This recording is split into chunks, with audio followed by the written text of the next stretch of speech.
প্রায় ৪ মাস পর আগামী ৫ মে দেশে ফিরতে পারেন বিএনপি চেয়ারপারসন খালেদা জিয়া। ২ পুত্রবধূ সহ আগামী ৪ মে যুক্তরাজ্যের লন্ডন থেকে তার রওনা হওয়ার কথা রয়েছে। বিএনপি চেয়ারপারসনের ব্যক্তিগত চিকিৎসক এবং দলটির স্থায়ী কমিটির সদস্য এবিএম জাহিদ হোসেন বিবিসি বাংলাকে এ কথা জানিয়েছেন। বিএনপি চেয়ারপারসনের সঙ্গে তার বড় ছেলে তারেক রহমানের স্ত্রী জুবাইদা রহমান এবং ছোট ছেলে আরাফাত রহমান কোকোর স্ত্রী সৈয়দা শামিলা রহমান এবং জাহিদ হোসেনও দেশে ফিরবেন। খালেদা জিয়ার ব্যক্তিগত চিকিৎসক জাহিদ হোসেন বলেন, খালেদা জিয়ার স্বাস্থ্যের চূড়ান্ত পরীক্ষাগুলো হচ্ছে এবং শুক্রবারের মধ্যে এগুলো শেষ হয়ে যাবে। শারীরিক দিক থেকে তিনি অনেক ভালো আছেন।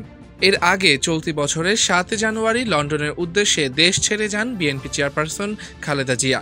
কাতারের আমিরের পাঠানো এয়ার অ্যাম্বুলেন্সে করে লন্ডনের হিথ্রো বিমানবন্দরে পৌঁছান তিনি। ৭৯ বছর বয়সী Khaleda Zia liver cirrhosis, kidney সমস্যা, হৃদরোগ সহ বিভিন্ন জটিল রোগে ভুগছিলেন। সেখানে তাকে দ্য লন্ডন ক্লিনিকে ভর্তি করা হয়। ডেস্ক রিপোর্ট, আজকের দর্পণ।